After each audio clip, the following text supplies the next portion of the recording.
Toda semana o Conexão Mais traz temas importantes e instigantes.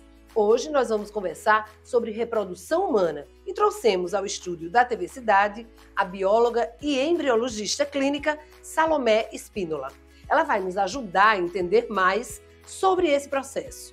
Tem ainda uma história emocionante de uma jornalista que sonhou muito e, com a ajuda da ciência, realizou o grande desejo: ser mãe. Até já!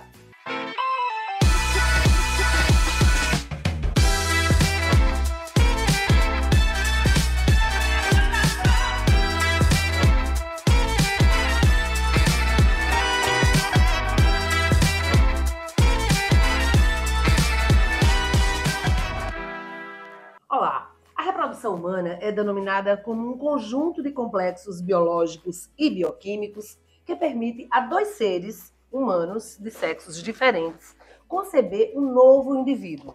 No Conexão Mais, nós vamos aprender muito mais sobre esse tema fascinante, mas também muito polêmico.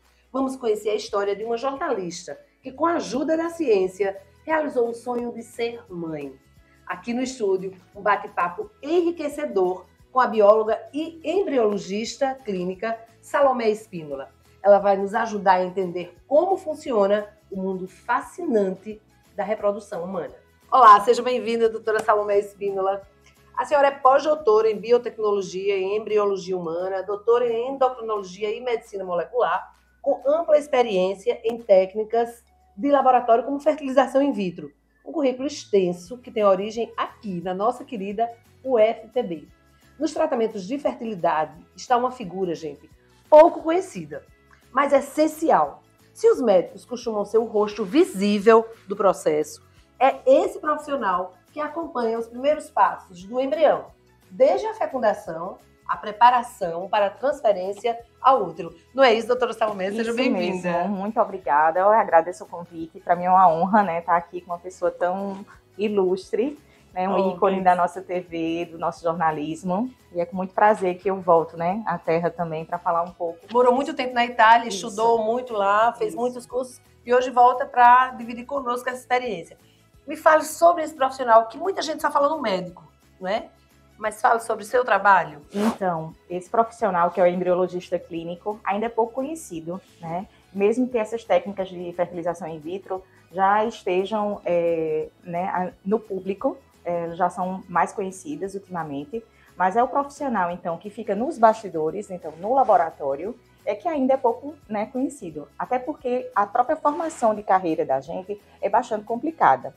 Isso porque o embriologista clínico pode ser um biólogo, pode ser um biomédico e pode ser também alguns profissionais de saúde de outras profissões. Mas aí o que é que acontece que vai fazer a diferença, então, desse profissional? Vão ser, então, as especializações que ele vai procurar, mas no Brasil ainda não está tudo muito bem regulamentado. Foi por isso, então, que muito cedo ainda eu terminei meu curso de Ciências Biológicas na nossa UFPB, né? Eu devo muito a determinados professores de lá também que conseguiram, com muito jeito, na genética médica, na endocrinologia também, fora até do meu curso de biologia, me orientaram. E depois disso eu tive que fazer uma especialização em residência em São Paulo. Foi aí que, com aproximadamente 20 e 21 anos, eu saí da capital e fui para lá. Passei nessa prova tão difícil, mas é um hospital público, então, chama Pérola Byington. Ele tem a melhor especialização, né, sobre reprodução assistida para os biólogos e é um hospital público que atua também com pacientes de toda a América Latina. E aí, esse trabalho, como funciona? A gente consegue, então, através de técnicas, tá, fazer potencializar, digamos assim, os gametas, que a gente chama, então são essas células reprodutoras. No homem, o espermatozoide, na mulher, o óvulo. E a gente faz técnicas, então, de fertilização in vitro. As mais complexas são, então, a gente pegar esse espermatozoide e unir a esse óvulo e formar realmente um embrião fora do corpo da paciente. Então, a gente chama até a fertilização extracorpórea. Isso porque depois eu vou observar, então, se esse embriãozinho está se desenvolvendo o suficiente, ele vai ser bem guardado no incubador. O que é essa incubadora? É um lugar fantástico para mim, eu ainda me emociono até hoje. É tão complexo isso. É isso. demais, é muito lindo. Mas aí vai ser nessa incubadora que vai estar, a gente vai tentar imitar o corpo e o útero, o corpo da mulher, com os gases que são, a gente tenta fazer igual, então, como seria se estivesse no corpo. A temperatura também, eles vão estar aquecidos, vão estar no escurinho. Então, a gente tenta fazer esse desenvolvimento desse embrião até que, depois de aproximadamente 5 dias que eles estão se desenvolvendo lá, fora, né, do corpo da mulher, a gente vai pegar esse embrião, vai colocar num catéter e vai, então, aí sim, entregar ao médico, tá? Para ele fazer essa transferência, e aí a gente espera que depois desse embrião transferido para o útero, ele consiga então implantar e consiga se desenvolver numa criança saudável. Existem algumas outras técnicas que é bom que eu fale, que o biólogo, o embriologista também participa, mas são técnicas então mais simples do que essa de fertilização in vitro, tá? A fertilização in vitro clássica, essa mais complexa, ela pode ser uma técnica onde tem vários espermatozoides que a gente coloca, e aí a seleção vai ser o quê? Vai ser entre o espermatozoide. O melhor espermatozoide vai fertilizar esse óvulo e depois a gente vai criar, né, esse embriãozinho fora do útero. Outra técnica também que é muito interessante é que eu consigo, né, no microscópio, pegar um único espermatozoide e fazer essa injeção dentro mesmo do óvulo e desenvolver então esse embrião. As outras técnicas mais simples, elas são, então, a inseminação intrauterina, que aí o que é que vai acontecer? Diferente do que eu estava falando anteriormente, essa fertilização ela vai ser dentro do corpo da mulher. A gente só pega, então, os espermatozoides, trata eles, dá uma potencializada, para que eles sejam, então, colocados dentro do útero, e aí sim a gente espera, então, que seja formado o embrião já dentro do corpo da mulher e que ocorra, então, a gravidez. Mas a reprodução assistida não é só isso. A gente também consegue desenvolver técnicas, às vezes, de apoio à paciente e elas conseguem, às vezes, inclusive, engravidar de forma natural. E o biólogo também participa no diagnóstico desses possíveis fatores que estão causando ali a infertilidade. Quais são os principais fatores que causam a infertilidade? Essa é uma ótima pergunta, porque, infelizmente, ainda existe esse tabu de se pensar, né, que os fatores femininos sejam preponderantes. Em vez não são, tá? Um pouco metade. 40% aproximadamente são de fatores femininos, sim. Outros 40% de fatores masculinos. E a gente tem aí uns 20% que são de fatores mistos, ou tanto masculino como femininos. Então, isso é muito importante, porque é um trabalho que eu tento fazer de educação, realmente, né, desses homens, de não pensar que não existe culpa, e a gente tem que criar um hábito, realmente, uma educação de saúde reprodutora masculina, para que esses homens parem um pouco de ter, né, esses pensamentos de que, às vezes, a infertilidade é ligada à potência sexual. Não tem absolutamente nada a ver. Tá? O paciente pode ser fértil e pode ser impotente, o paciente pode ser também impotente e ter uma vida normal e ser infértil. Então, assim, não é uma coisa, não é ligada à outra, mas é importante, então, que no começo, né, nesse apoio, inclusive, à parceira, ao casal, que os homens participem de forma mais ativa, e uma delas é fazendo um exame de base, que a gente chama, que é muito simples, que é o espermograma. É uma luta, é uma caminhada dolorosa, não é isso? É um calvário, digamos assim. Infelizmente, assim, a gente sabe que as técnicas de fertilização in vitro, elas não têm 100%, então, de sucesso, tá? Mas elas são necessárias e, às vezes, a repetição delas aumenta, então, a probabilidade de gravidez. Só que, desde que as pacientes já começam, então, a tentar de se fazer esse bebê, de se conceber essa criança, já se coloca, então, muitas emoções, tá? São vários fatores que são, né, envolvidos nisso. Eu costumo dizer que a infertilidade ela tem que ser tratada realmente como uma doença, porque mesmo que não exista nada de causa aparente. Aparentemente, a mulher ela é saudável e o homem é saudável. Mas se eles não conseguem, então, conceber um filho, eles estão ali com um problema, né, sócio e psicológico. Porque sim, a Organização Mundial de Saúde, ela diz que o completo bem-estar físico, mental e social para se ter saúde. Então, se a gente não tem um bebê, acaba que interfere no lado psicológico, né, de cada um dos envolvidos e social também. perante a família, né, perante os amigos. As cobranças que são muitas, né? Demais. Doutora, eu vou lhe pedir licença só um pouquinho, porque agora a gente vai acompanhar o quadro O Papo É e ouvir as dúvidas da população. Mike Rodrigues. Se você sonha em ter filhos, mas enfrenta ou conhece alguém que já enfrentou dificuldades, provavelmente já ouviu falar da fertilização in vitro, ou a FIV, uma das principais técnicas de reprodução assistidas atualmente. A FIV é uma técnica de alta complexidade onde a fecundação do óvulo pelo espermatozoide acontece em ambiente laboratorial, ou seja, fora do corpo. Os embriões formados são cultivados e posteriormente transferidos para o útero. E hoje o nosso papo é sobre essa jornada de alta complexidade. Viemos em busca das principais dúvidas e questionamentos que pairam sobre o tema. Tá no ar, o Papo É.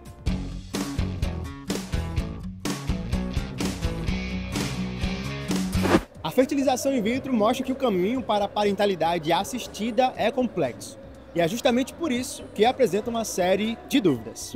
O grande questionamento que eu me faço é justamente sobre as famílias, né? Então eu fico pensando como será esse diálogo entre a família e essa criança. Se vai ser dessa base, se vai ser toda essa conscientização, ou vão deixar essa criança crescer e depois cheia de dúvidas, preconceitos e também assim, sem imaturidade suficiente para poder entender a forma que foi concebida. Então, a minha grande dúvida, meus grandes questionamentos estão ligados a isso. Se a família que está fazendo isso, ela também está preparada. A forma como os pais enxergam a FIV influencia a percepção do filho. Se os pais encaram um processo com naturalidade, a criança também o fará. É importante abordar o assunto desde cedo e de maneira simples e adequada à idade. Eu gostaria de saber se o SUS disponibiliza o tratamento para fertilização in vitro. Sim, o Sistema Único de Saúde disponibiliza o tratamento de fertilização in vitro. No entanto, o acesso é bastante limitado e enfrenta desafios de alta demanda e de custo. Embora o procedimento em si seja gratuito, o custo dos medicamentos necessários para a estimulação ovariana não é fornecido pelo Hospital das Clínicas em alguns serviços, ficando sob responsabilidade do paciente, e esses medicamentos aí podem variar de R$ 2.500 a R$ 10.000 para a fertilização in vitro. Eu queria saber qual é a diferença da fertilização in vitro para a inseminação artificial. A principal diferença entre a fertilização in vitro e a inseminação artificial é o local onde ocorre a fecundação e o nível de complexidade do tratamento. A fecundação da inseminação artificial ocorre dentro do corpo da mulher, in vivo, e a FIV ocorre fora do corpo da mulher, in vitro, em laboratório e com o auxílio de um embriologista. A inseminação artificial é um procedimento simples, realizado na clínica, geralmente sem anestesia. Já a fertilização in vitro é de alta complexidade, envolve estimulação ovariana mais intensa, coleta de óvulos sob sedação e também a manipulação laboratorial. Eu quero saber quantos embriões pode ser transferido e quanto tempo pode ser congelado. O número máximo de embriões a serem transferidos depende da idade da paciente no momento do ciclo. Mulheres com até 37 anos recebem até 2 embriões e mulheres com mais de 37 anos até 3 embriões. E por quanto tempo eles podem ficar congelados? Os gametas, óvulos e espermatozoides e os embriões resultantes da FIV podem ficar criopreservados, ou seja, congelados, por período indeterminado. É isso, doutora. Muitas dúvidas ainda pairam nas cabeças das pessoas, não é isso? É um assunto muito complexo. Ainda é um assunto complexo, ainda é, né, um assunto que é pouco divulgado. Carregado de tabus. Isso, muito ainda. Só que é importante, então, que se fale cada vez mais sobre isso, porque a gente está com os dados que mostram, né, que atualmente o número de mulheres, então, que estão concebendo, né, estão tendo bebês acima dos 40 anos, ultrapassou, então, o número de mães adolescentes. Então, isso é um fator fundamental que a gente precisa, né, falar. E mexe com muita coisa.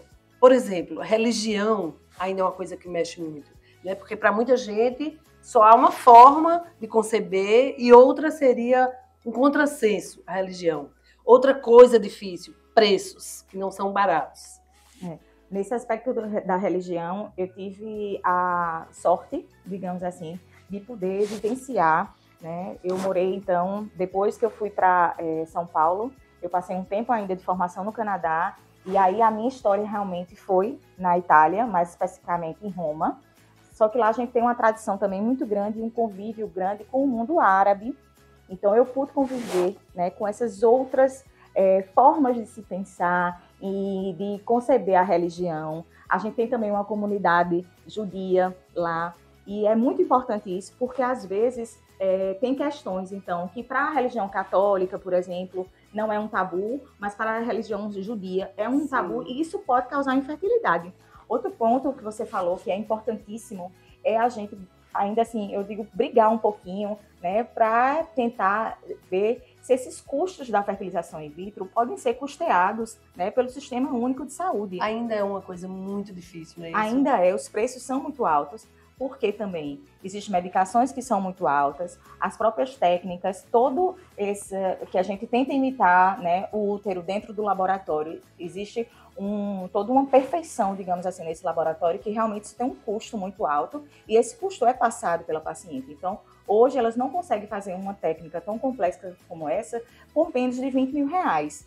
E não é todo mundo que tem. Não. E isso no mínimo, né? Pode chegar, então, a 50, 70 mil reais, dependendo, né, do tipo de técnica que foi feita. E agora a gente já tem a possibilidade, eu com minha equipe, a gente estava fazendo um trabalho bem interessante no resgate do fundo de FGTS para custear esses tratamentos. Então, o primeiro, né, passo que a gente faz é essa equipe jurídica, ela vai ver, então, a viabilidade, se é possível, então, fazer esse resgate desse fundo do FGTS, para que depois seja feito um orçamento e seja custeado, então, esse tratamento de fertilização in vitro numa clínica particular.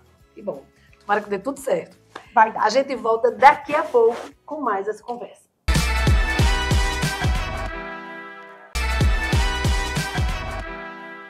Você já viveu a espera e luta para gerar um filho?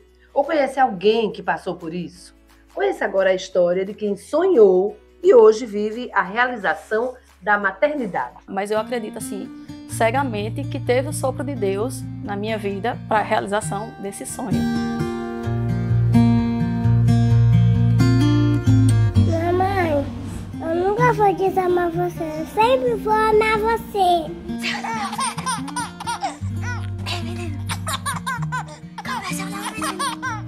Ana sempre sonhou em embalar um filho nos braços, mas o caminho até aqui não foi simples. Depois de anos de tentativas, frustrações e lágrimas, ela descobriu que poderia contar com a ajuda da medicina para realizar o que o coração já tinha decidido, ser mãe. Quando eu procurei a ginecologista com essa vontade de engravidar, ela me informou: Ana, pelo menos 2 anos, de forma natural. Se você não engravidar até lá, aí a gente busca uma alternativa. Só que passou 1 ano, passou 2, passou 3 e 7 anos e a gente não conseguiu. E aí a gente foi buscar esse diagnóstico, né? Foi procurar saber o que a gente poderia fazer para realizar esse sonho de gravidez que eu já nutria no meu coração. E aí foi quando a gente, depois de vários tratamentos e consultas e até procedimento médico, eu tive o diagnóstico de infertilidade. E aí foi quando o médico me disse que eu só conseguiria engravidar através da fertilização in vitro.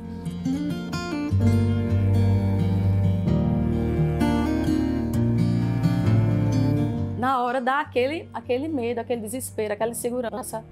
Eu pensando, será que eu não vou conseguir realizar meu sonho? E para além disso, também a questão financeira, porque a gente sabe que não é um tratamento barato, é um tratamento caro e também gera um desgaste emocional muito grande, né? Mas assim, com fé em Deus e com essa vontade genuína do meu coração, a gente encarou essa e foi atrás do tratamento. A gente fez o primeiro tratamento, a gente não obteve sucesso. Uma amiga minha de trabalho, que também era tentante, conheceu uma médica em Natal e disse: Ana, vai lá, procura a doutora Maria Luísa, o nome dela, um anjo na nossa vida, você vai gostar.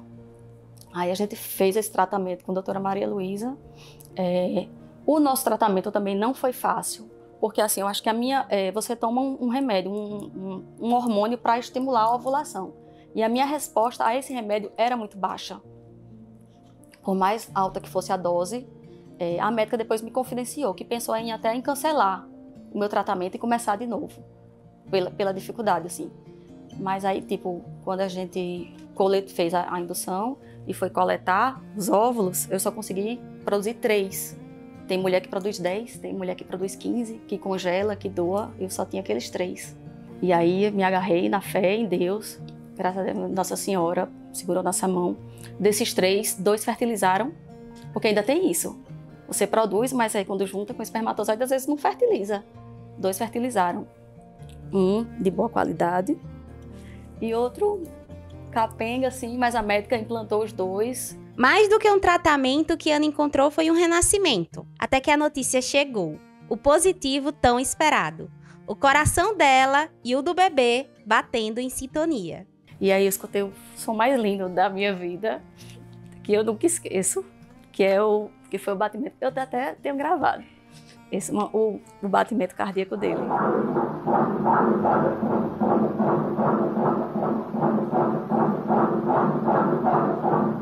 E foi realmente uma emoção sem fim, assim, de verdade. A gente comenta muito que a gente, às vezes, ia dormir, eu e Fabrício, e aí Fabrício dizia, um dia vai ter um bebezinho aqui, entre nós. E a gente alimentava esse sonho, de verdade. E aí hoje, toda vez, ele gosta muito de dormir com a gente, toda vez que ele quiser dormir, ele vai dormir comigo, pode ter 10 anos, 20 anos, 30 anos. E toda vez que ele deita do nosso lado, a gente lembra, e o Fabrício olha para mim e faz, olha aqui, eu não disse? E aí é a materialização do meu sonho, a prova do amor de Deus na minha vida, é o meu milagre maior que eu tive, assim. A história da Ana mostra que a maternidade pode nascer de muitos jeitos, mas sempre floresce do mesmo lugar, o amor. Quando a vida finalmente sorri, todo esforço encontra sentido no olhar de uma criança. Um sorriso pequeno, mas que carrega a maior das vitórias, a realização de um sonho. E o que eu digo para as tentantes, que eu já fui tentante, eu sei demais como é isso, mas que se isso for a vontade genuína do seu coração, você vai conseguir realizar esse sonho. Seja por um milagre de Deus, seja através da medicina. A adoção está aí, é um caminho lindo. Eu tenho amigas que eram tentantes como eu e hoje em dia são mães de filhos adotivos. Como eu digo, se isso for sua vontade, se for o seu destino, se for o desígnio de Deus para sua vida, esse sonho vai se realizar de uma forma ou de outra, da forma que tiver que ser a sua história.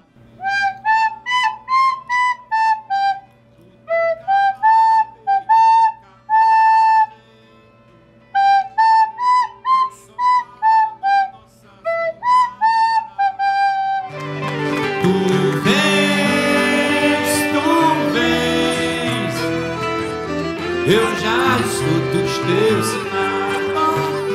Tu vens. Eu já escuto os teus sinais.